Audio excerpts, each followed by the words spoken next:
nous savons que tu es en ces lieux. Nos cœurs sont remplis de joie, car nous savons, Seigneur, que tu es un Dieu qui exauce la prière. Nos cœurs sont remplis dans la joie, Seigneur, car nous savons aussi que tu es le Dieu, Seigneur, qui répond. Seigneur, je suis heureux car je sais que tu es le Dieu qui parle. Je te dis merci pour ces beaux jours. Je te dis merci, Seigneur, pour ce que tu feras. Je te dis merci, Seigneur, car je sais et je vois, Seigneur, une vie être transformée. Et je te dis merci, Seigneur, car tu es le Dieu, Seigneur, qui m'a parlé tantôt, qui a dit, Seigneur, que ton nom est Ata El Roi, le Dieu qui t'a vu, le Dieu qui a vu tes afflictions. Je sais que tu es en ces lieux. Seigneur, manifeste-toi. Que cette parole qui sera prêchée, que cette parole ne soit pas une parole ordinaire, mais que ce soit une parole, Seigneur, qui ira réellement trouver les cibles, toucher, transformer, amener quelque chose de nouveau. Je sais que tu es le Dieu qui est vrai, le Dieu qui est vivant. Tu es le Dieu, Seigneur, qui parle à tes serviteurs, Seigneur, à travers l'esprit de prophète. Seigneur, je libère cet esprit en ces lieux. Que l'esprit, Seigneur, qui enseigne, l'esprit qui révèle, que l'esprit qui dévoile, que l'esprit qui parle. Assez loin, Seigneur, que cet esprit puisse être en ces lieux parmi nous. Seigneur, je te dis merci pour la présence de ton Esprit Saint. Cher Saint-Esprit, merci, merci, merci, car je sais que tu vas pouvoir m'aider à pouvoir partager cette parole que tu as mis dans mon cœur avec joie, avec assurance. Je te dis merci, cher Saint-Esprit, car je sais que tu es en ces lieux. Père, j'active au nom puissant de Jésus le mouvement des anges, la présence de tes anges. Père, je libère, Seigneur, au nom puissant de Jésus, que cet endroit, Seigneur, qui est appelé, Seigneur, la cité des anges, Père, laisse que le ciel puisse s'ouvrir en ce moment, au nom puissant de Jésus. Seigneur, que toute prière qui sera adressée en ces lieux, que cela puisse trouver son cible, Seigneur, et que la réponse elle, soit destinée à la personne qui adressera un mot en ce jour. Tu es le Dieu qui n'a pas changé, tu es le même hier, aujourd'hui, éternellement. Nous te disons merci. Amen. J'aimerais nous partager une très bonne nouvelle. Le Seigneur a mis dans mon cœur de pouvoir partager avec nous une parole que j'ai tout simplement intitulée « Attends-la ». Il y a quelqu'un en ces lieux qui pleure, il y a quelqu'un en ces lieux qui a prié, il y a quelqu'un en ces lieux qui se pose des questions, mais le Seigneur me demande de pouvoir te dire « Attends-la ». Mon frère, tu joues une bonne musique, tu peux juste augmenter un peu de volume, ne t'en fais pas. Ne sois pas intimidé. J'aime ça lorsque c'est bien, ça m'aide à pouvoir bien parler. Ce matin, j'aimerais t'annoncer la bonne nouvelle que j'ai tout simplement intitulée « Attends-la ». Si tu es là, j'aimerais que tu touches ton voisin, que tu lui dises « Attends-la ». Non, j'ai dit « Jean-Robert, attends-la ». Attends-la. Hey. Aïe. Lisons la parole de Dieu. On commence notre première lecture dans le livre de Genèse. On commence dans Genèse 1. Une bonne histoire que tout chrétien est supposé connaître, je présume. L'histoire d'Abraham. Vous savez, j'ai dit attends là, c'est parce qu'il y a certaines personnes qui n'arrivent pas à le dire.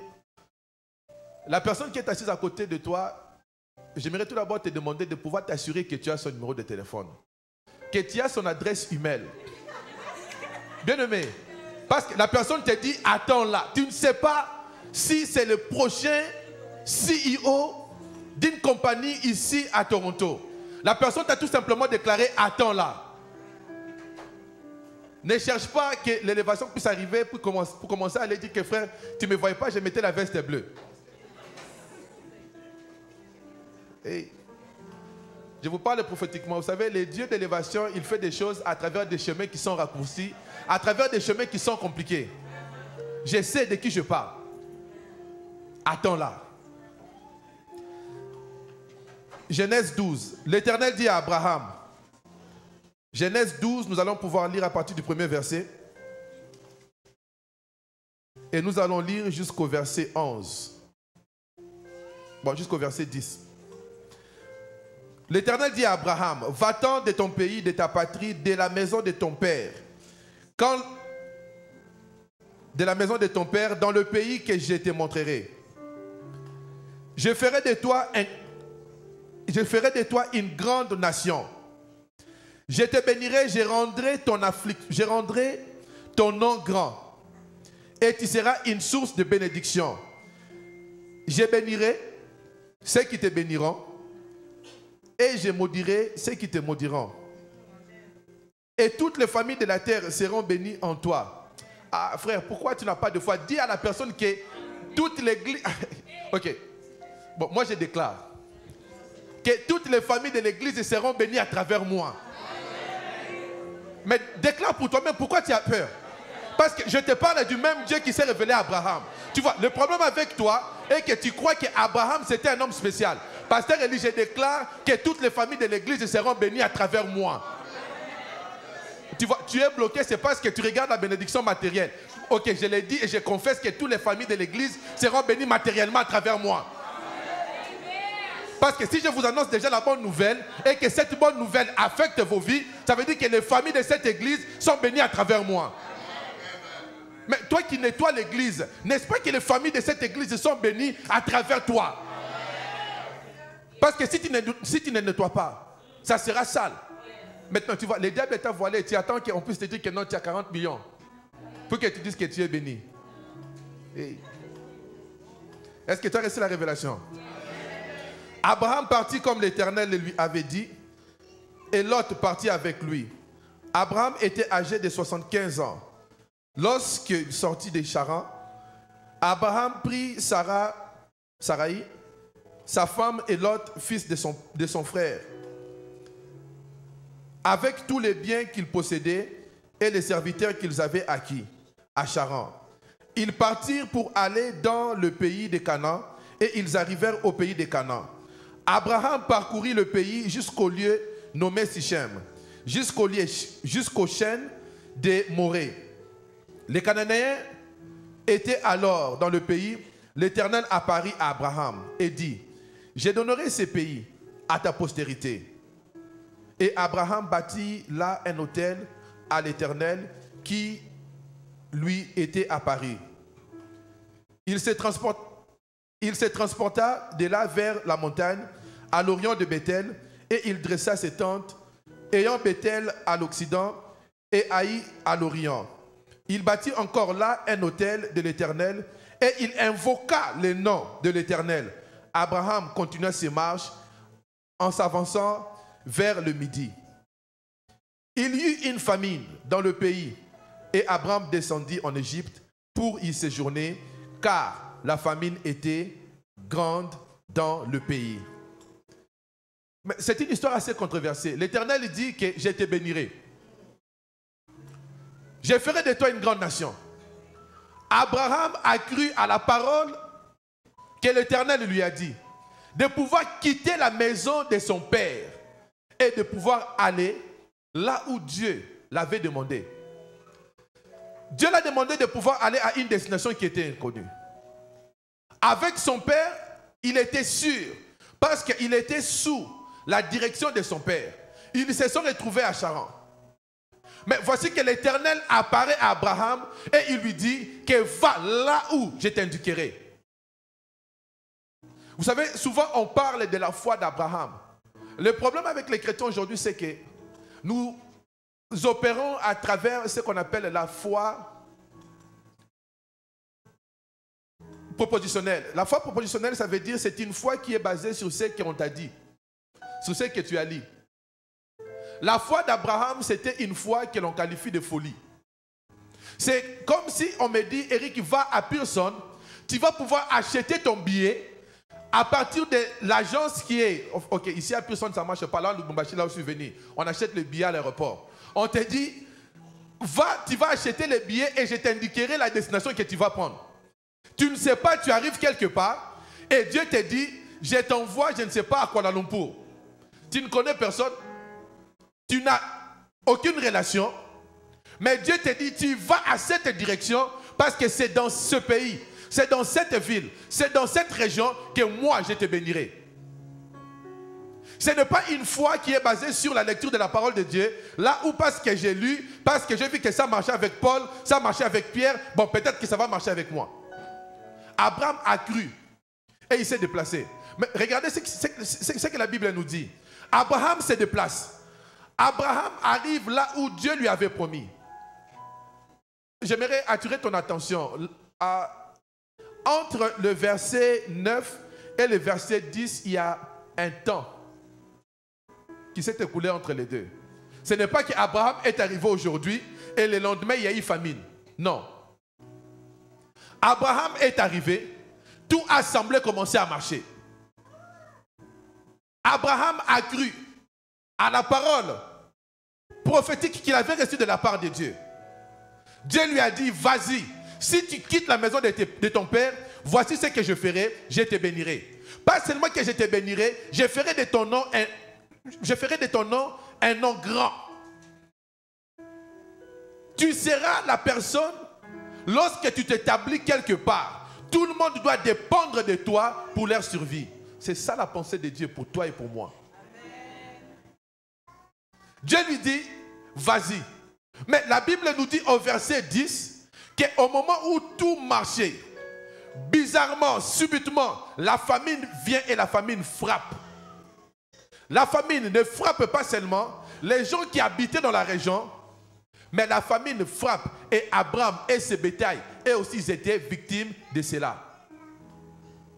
Bien-aimé, laisse-moi t'encourager. Peut-être que tu es en ces lieux, tu as reçu une promesse de la part de Dieu.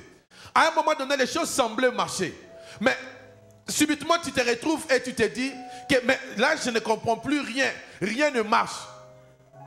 Tu te poses la question, tu te dis, non, je crois que c'est le diable qui m'avait demandé de prendre cette décision. J'aimerais te dire que cela est faux.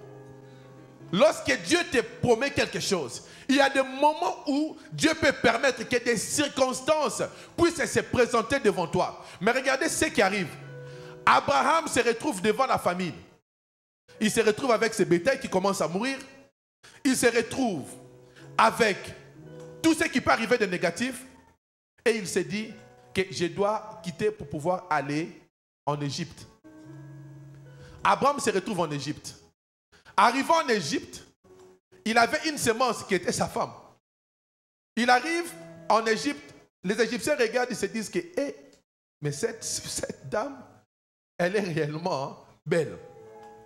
Le roi sera sûrement intéressé si on lui dit qu'il y a une bonne femme ici, une belle femme, pour pouvoir prendre possession de cette femme. Allons parler au roi. Ils vont, ils parlent au roi et le roi, il vient, le roi laisse Abraham entrer. Le roi prend Sarah et il en fait une femme. La Bible nous dit évidemment que le roi n'a jamais été avec Sarah. Mais la Bible nous dit qu'arrivé en Égypte, il y a quelque chose qui arrive. Dieu s'est mis à commencer à bénir Abraham. La première des choses que j'aimerais tout d'abord te dire, attends là, la situation difficile que tu traverses, les complications que tu as, bien aimé, c'est tout simplement une symphonie de musique que Dieu est en train de mettre ensemble pour t'aider à pouvoir produire un bon son. Le problème est le suivant. Certains d'entre nous, on nous avait enseigné que lorsque tu viens à Dieu, tu te maries, ton mariage sera affiché sur Facebook comme étant le meilleur mariage. Tes finances, les gens vont savoir que c'est toi qui es l'homme le plus béni. Tu as commencé une église, tout le monde saura que dans ton église, l'onction descend à chaque fois que tu appelles et que tu invoques Dieu. Bien aimé, je t'informe que c'était une histoire. Vous savez, les histoires de Facebook ne sont pas des histoires vraies. Attends là. Pourquoi tu es découragé? Peut-être qu'on t'avait dit que les jours où tu vas aller aux études, tu vas étudier, tu auras un diplôme. On te garantit que le lendemain, comme toi tu as fait les administrations des affaires, on va pouvoir te nommer DG. Bien aimé, tu as terminé, tu as ton diplôme. Au lieu qu'on te nomme DG, il y a même des compagnies de customer service qui sont en train de t'intimider pour te payer $12. Et tu te poses la question, où est cette prophétie? Où est la réalisation, la manifestation de cette parole qui m'a été annoncée? Bien aimé, je t'annonce, attends là. Attends là. Le problème est le suivant. Il y a des étapes dans la vie d'un enfant de Dieu, que chacun d'entre nous, nous sommes supposés comprendre et réaliser si nous aimerons appeler à l'existence, à la manifestation, ce qui n'existe pas. Dans la Bible, lisons rapidement, il y a ces versets, les pasteurs avaient touché à ça, les jours de la prière les vendredis, mais on va pouvoir toucher à ces versets dans une autre dimension. On va aller rapidement dans Habakkuk.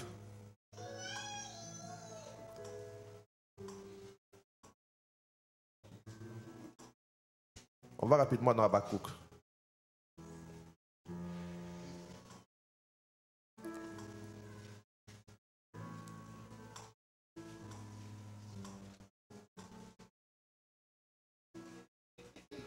Habakkuk.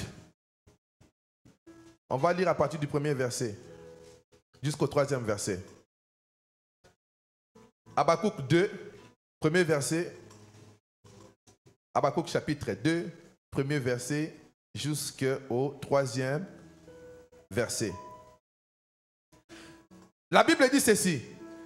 J'étais à mon poste et je me tenais sur la tour. J'ai veillé pour voir ce que l'Éternel me dirait et ce que je répliquerai après ma plainte. Laissez-moi tout d'abord m'arrêter ici et vous expliquer ce qui s'est passé réellement. Ici, on nous parle d'un prophète de Dieu. On nous parle d'un oint de Dieu. On nous parle de quelqu'un qui a reçu la promesse de Dieu. On nous parle de quelqu'un qui a reçu la parole prophétique.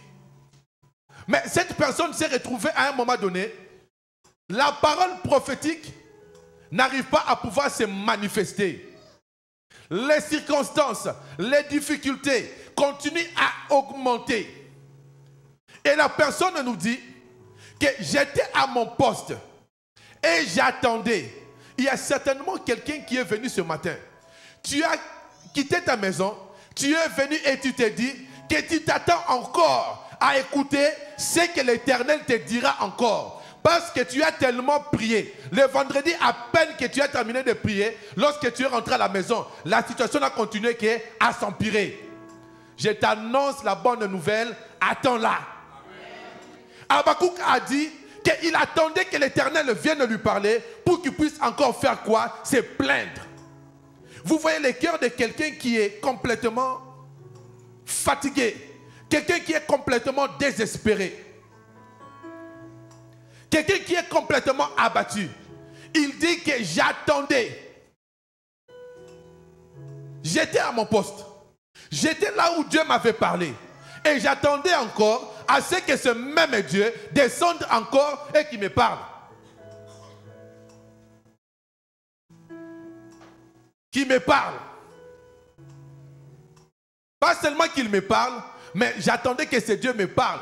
Et une fois qu'il a terminé, je lui adresserai encore mes plaintes. Mes plaintes, c'est quoi? Seigneur, tu as tellement parlé. Les prophètes sont passés. Les prédicateurs sont passés. Or, chaque fois qu'on demande qu'on prie pour moi, je passe devant, on prie. Mais il n'y a absolument rien qui se manifeste. Chaque fois qu'on me demande de pouvoir donner une offrande des prophètes, je donne cette offrande. Mais regarde, Seigneur, rien n'arrive. Seigneur, tu m'as demandé de pouvoir s'aimer. J'ai semé, mais je suis toujours fertile. Ma soeur, je t'annonce la bonne nouvelle. Attends-la. La Bible dit ceci. L'Éternel m'adressa la parole. Et il dit, écris la prophétie. Grave-la sur des tables, afin qu'on la lise.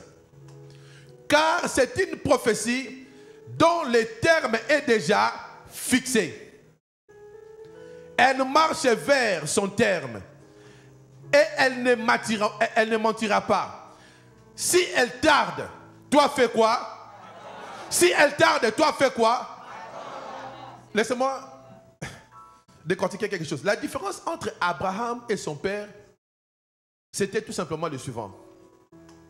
Abraham, lorsque Dieu s'est révélé à lui, Abraham a reçu une promesse.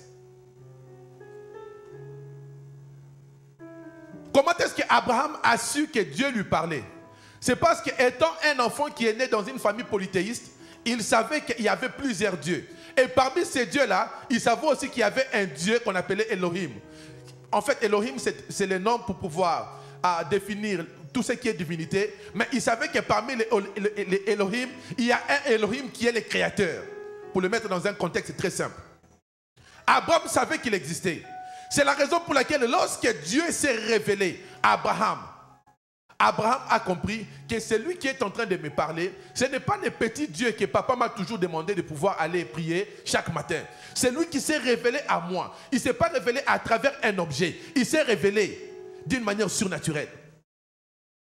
Et Dieu ne s'est pas seulement révélé à Abraham, Dieu a donné une promesse. Le problème avec les enfants de Dieu est le suivant. Certains d'entre vous, vous avez cru à Dieu, mais vous n'avez pas reçu de promesses, ou bien vous avez reçu des promesses, mais vous ne croyez pas aux promesses que Dieu vous a données. Une vie chrétienne sans de promesses, ce n'est pas une vie chrétienne. Parce que la promesse est la seule des choses qui te permet de pouvoir maintenir et de pouvoir activer ta foi. Est-ce que je parle à quelqu'un? Abraham, ça a pris 30 ans. Entre la période où il a reçu la parole, aujourd'hui on parlera de la parole prophétique, mais avec Abraham, c'est Dieu lui-même qui avait prophétisé. Dieu a parlé. Dieu s'est révélé à Abraham. Ça a pris 30 ans. Entre la date où Dieu avait dit à Abraham que je ferai de toi une grande nation. Bien aimé, réfléchissons un peu en tant qu'humain. N'est-ce pas que cet homme, il avait le droit de pouvoir se décourager? Tu viens, tu me trouves tout d'abord, mon épouse est stérile.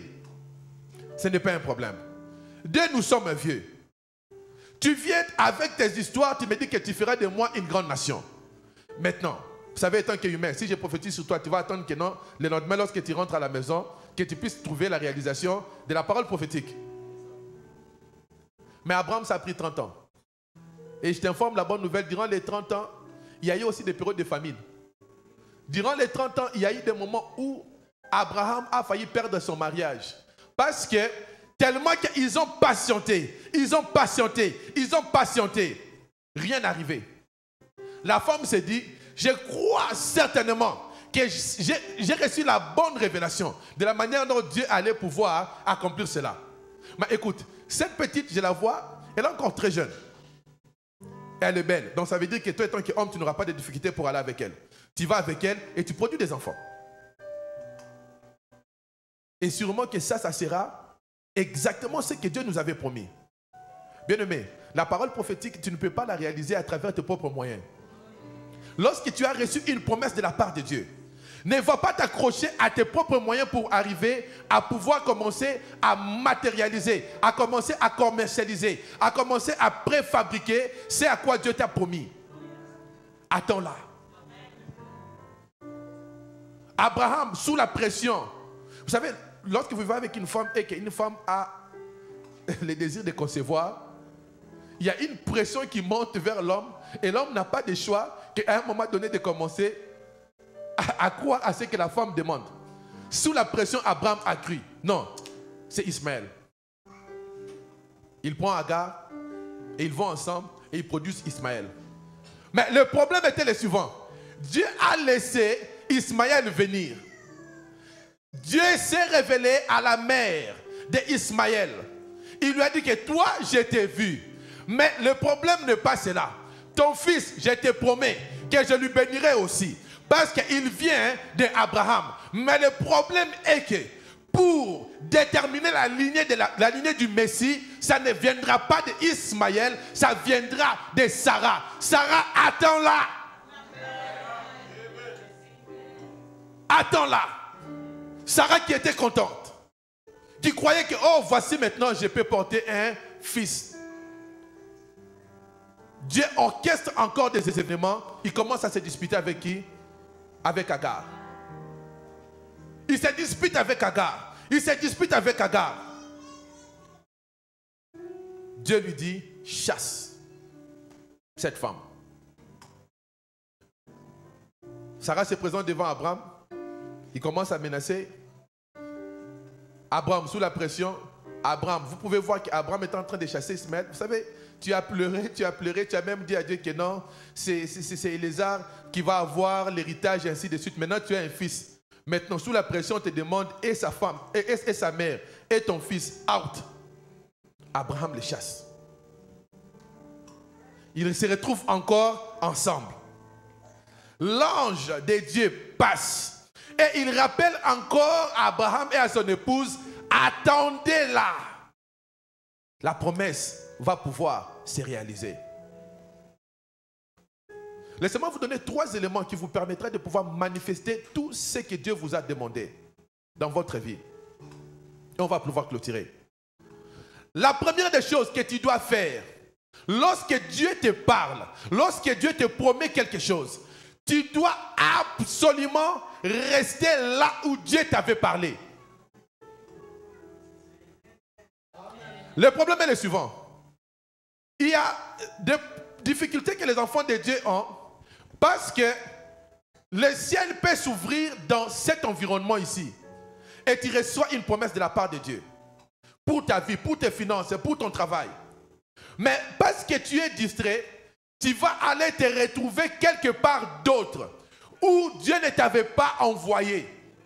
Et en te retrouvant là-bas, toi, tu crois à la promesse, mais la promesse ne pourra pas se coller à toi. Parce qu'il y a un poste, il y a un endroit là où cette parole a été libérée.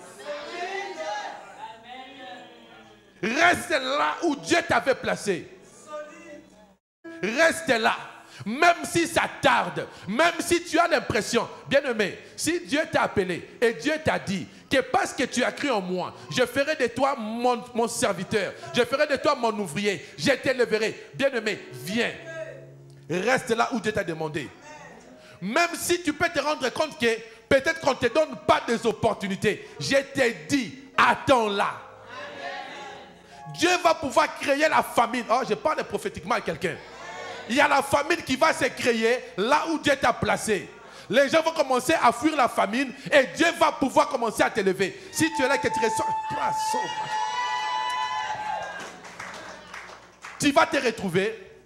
La promotion que Dieu t'avait promis, tu vas l'obtenir. Le problème, c'est quoi? Tu risques de pouvoir engendrer Ismaël au moment où tu es supposé tout simplement patienter. Rester tranquille, te dire, parce que tu as parlé, moi j'y crois. Et je reste à mon poste. Reste à ton poste. Et en restant à ton poste, tu dois te mettre à veiller. Écoutez, le problème est le suivant. Les temps de visitation n'arrivent pas tout le temps. Raison pour laquelle même la Bible utilise, raison pour laquelle on utilise même le mot, les temps de visitation. Est-ce que vous tous vous venez chez le pasteur Elie à tout moment? Non. Il y a un temps de visitation. Le problème est le suivant. Si tu es trop distrait ou trop distraite, ton temps de visitation va venir. Mais parce que tu ne veilles pas, parce que tu n'étais pas à ton poste, ça va pouvoir passer. Tu vas pouvoir louper la bénédiction que Dieu t'avait donnée. Frère, tu peux être là, tu cherches un travail. Dieu peut te donner un travail en te donnant tout d'abord un travail qui te donne l'impression comme si tu es humilié. Tu commences à te regarder, tu commences à te dire, ah, moi vraiment, un contrat de 2 mois, ces gens se moquent avec moi. Frère, prends ce contrat-là tout d'abord. Lorsque tu rentres dans la boîte, je vais te donner le deuxième secret. Tu commences à réclamer et à déclarer. Parce que, étant que citoyen du royaume, tu as la clé de lier et de délier. Tu commences à lier. Seigneur, parce que tu m'as fait rentrer dans cette boîte, j'ai dit et je déclare que cette compagnie m'appartient. Mais rentre tout d'abord. Ne sois pas trop distrait. Tu es là, tu es en train de regarder, oh non, moi, les gens vont apprendre que maintenant j'ai le contrat de 1 mois. Mais avec mes diplômes. Frère, nous tous que Dieu élève, Dieu commence toujours avec nous par le bas. En passant, juste une petite parenthèse. Toute personne dans cette salle qui croit à l'élévation, sache-le que pour être élevé dans la vie, tu dois tout d'abord être un célibataire. Mais si tu es là, tu dis Amen. Si tu n'aimes pas être célibataire, tu ne seras jamais élevé. Ok, célibataire, les gens ne comprennent pas. On sait quoi? Quel est l'autre mot pour bien expliquer célibataire? Ok, tu dois travailler pour quelqu'un. Ok, si tu ne comprends pas, tu vas être élevé tant que tu veux devenir prédicateur, trouve un ancien ici, commence à lui porter sa Bible. Est-ce que tu reçois la parole, tu reçois la révélation? Oh, mais je vous parle des choses vraies. Frère, que je vous donne mon témoignage? Bon, je m'abstiens.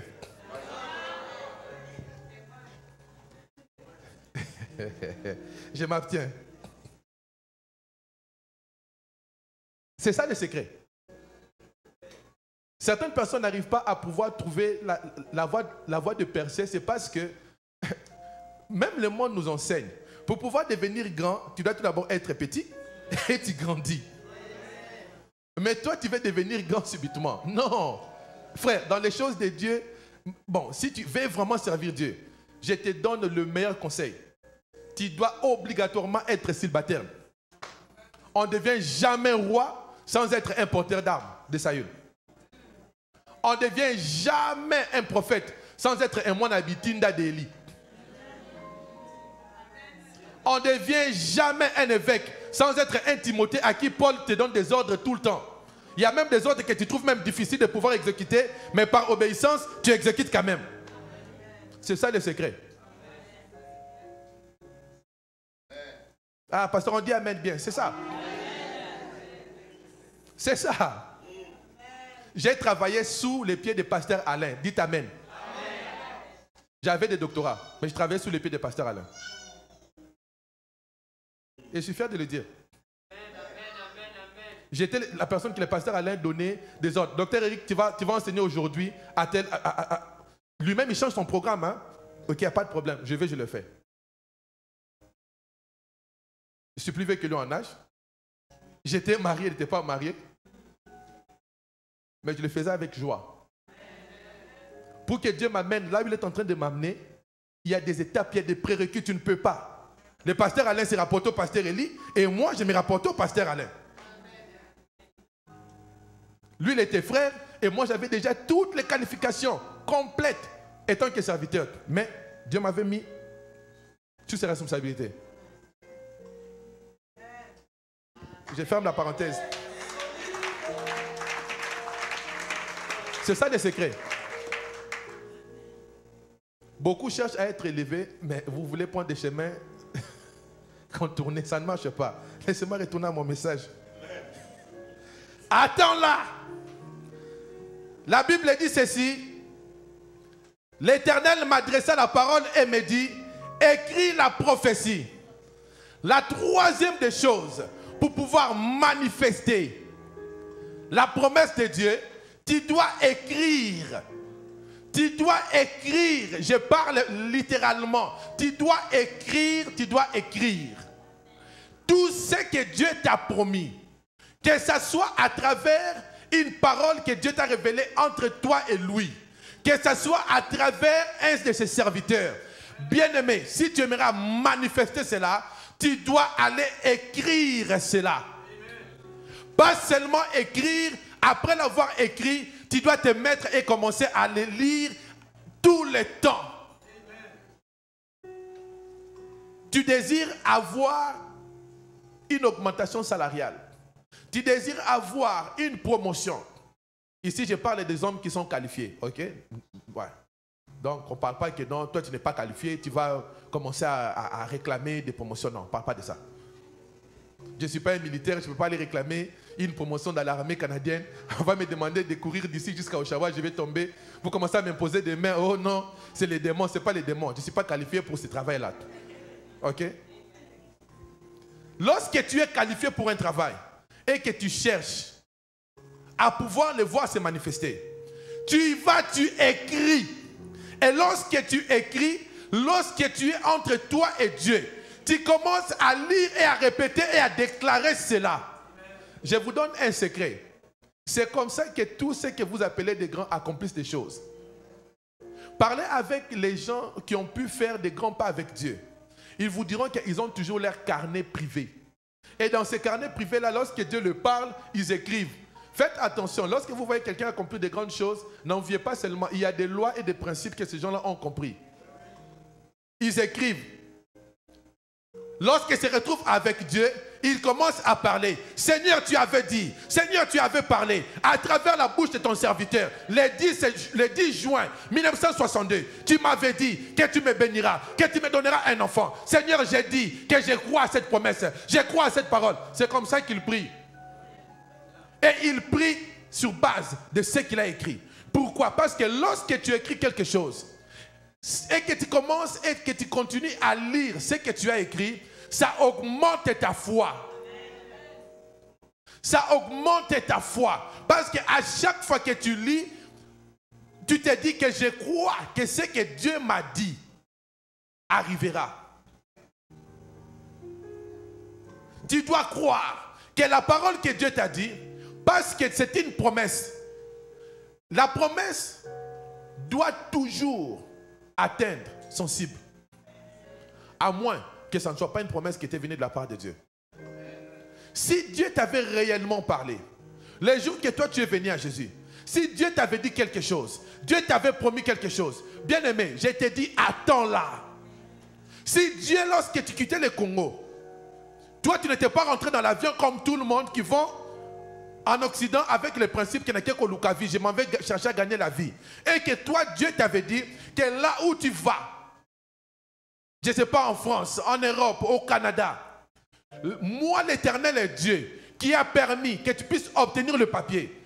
Je t'ai dit que je ferai de toi ça et ça. Bien-aimé, écris-la. La raison pour laquelle ça ne se manifeste pas dans ta vie, c'est parce que tu ne l'as jamais écrit. Et parce que tu ne l'as jamais écrit, aujourd'hui tu doutes que c'est Dieu qui t'avait dit cela. Écris la prophétie. Reste à ton poste. Attends-la. Pourquoi? Parce que la Bible dit qu'il y a un temps qui est fixé. Toute parole qui sort de la bouche de Dieu a toujours un temps qui est fixé. Il y a toujours un temps qui est fixé. Ma soeur, même si tout le monde se moque de toi, soit disant que tu ne te marieras jamais, ben tu ne t'es jamais marié, ce n'est pas un problème. Ce n'est pas un problème. D'ailleurs, je te donne même le secret. Tu as même la capacité de pouvoir produire ton mari. Je vous parle des choses qui sont spirituelles. Bon, ceux qui croient, ça va. Ceux qui croient que c'est de l'aventure, gloire à Dieu.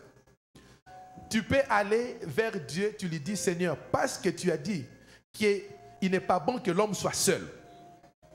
Ça veut dire que moi, tu m'avais créé pour un homme. Ma soeur, même si tu as 42 ans et qu'on te dit que non, maintenant, lorsque tu as 42 ans, tes chances baissent. Moi, je te dis qu'il n'y a pas question de chance. Il y a des hommes, il y a des femmes de 42 ans, il y a aussi des hommes de 52 ans. Il y a des femmes de 42 ans, il y a aussi des hommes de 45 ans. Il y a des femmes de 52 ans, il y a aussi des hommes de 60 ans. Il n'y a pas... Écoute. Ah, reçois la révélation, maman.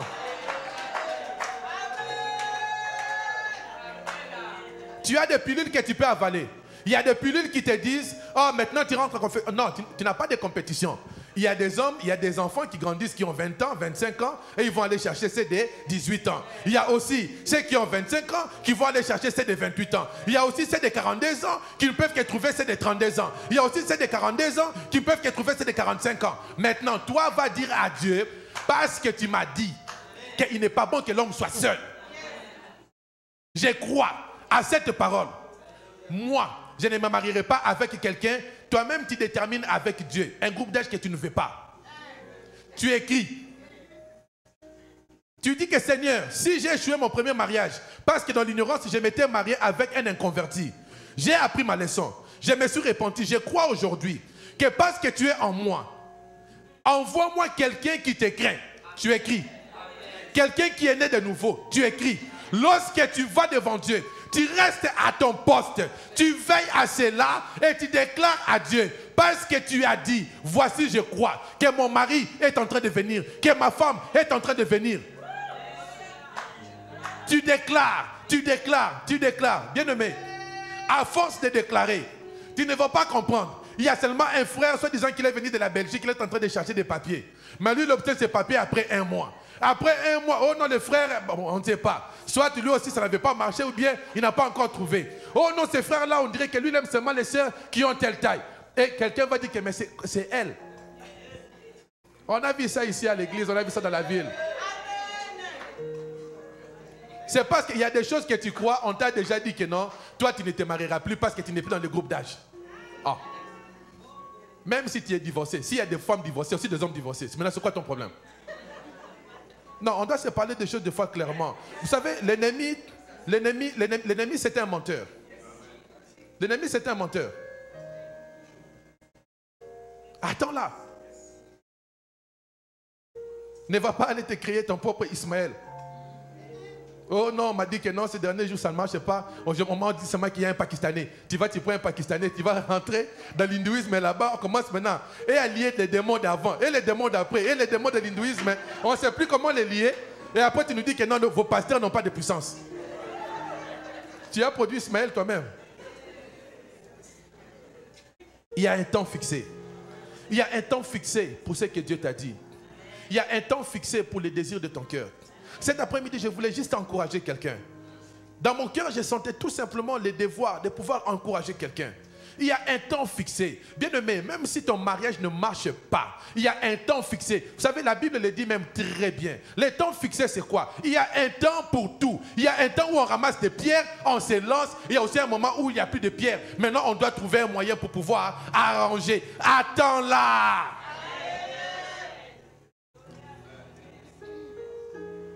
Ne sois pas à ton poste avec des plaintes. Toi, au lieu d'écouter la parole prophétique qui va pouvoir augmenter ta foi, toi, tu as déjà tes plaintes. Tu cherches toujours à dire à Dieu, écoute, lorsque je m'étais marié, toi, tu disais que non, pour le malheur et pour le bonheur et pour... Vous connaissez les affaires qu'on raconte toujours. Ok, toi, tu avais dit ça, mais moi, ici, je ne crois plus que cela marche avec moi. Non. Attends là. Rappelle à ce Dieu-là. Quelles sont les promesses que tu avais reçues? Si tu n'as pas reçu de promesses, j'aimerais tout d'abord te dire que la parole de Dieu est l'endroit par excellence où tu peux tirer tout d'abord toutes les promesses que Dieu a pour ta vie. Dis à Dieu, tu as dit que nous sommes la descendance d'Abraham. Abraham, tu as promis que tu feras de lui un grand nom. Mais pourquoi moi, mon nom est toujours considéré parmi les noms les moins reconnus? Mais c'est une promesse. Tu as dit à Abraham que tu le béniras. Mais Seigneur, moi aussi, je fais partie de cette lignée. Parce que nous faisons partie de la lignée d'Abraham à cause de la foi. Parce qu'Abraham a cru par la foi et que toi et moi aussi, nous avons cru en Dieu par la foi. Nous n'avons jamais vu Dieu. As-tu déjà vu Dieu? Non. Mais par la foi, tu crois qu'il existe. C'est ce qui te fait rentrer dans cette même catégorie des gens qui doivent bénéficier des bénédictions et des promesses qui ont été prononcées à Abraham. Ne te décourage pas. Que ce soit la stérilité, attends-la. Dis à Dieu, tu n'as jamais marié quelqu'un pour pouvoir rester stérile. Tu n'as jamais fait cela. Je crois que si tu as permis que je trouve une femme, tu la rendras féconde. Prononce. Écris cela. Quel était le rêve que tu avais pour ton fils? Va te rappeler à Dieu. Seigneur, tu m'as montré que j'aurai un fils, j'aurai une fille. Elle s'appellera telle, elle sera telle. Je crois. Tu appelles à l'existence des choses qui n'existent pas. Tu ne peux pas croire à Dieu qui t'a permis de trouver une femme. Mais le même Dieu, même avant que tu trouves une femme, tu ne l'avais pas trouvé du jour au lendemain. Tu avais utilisé la foi. Peut-être que tu ne te rends pas compte, c'était la foi. Parce qu'il y avait plusieurs candidats. Mais toi, tu avais exercé la foi et tu as trouvé la sœur. De la même manière, tu dois croire qu'un enfant viendra d'elle. Attends-la. J'aimerais te donner l'opportunité de pouvoir prier. On va pouvoir juste prier dans une seule requête. On va pouvoir se mettre debout.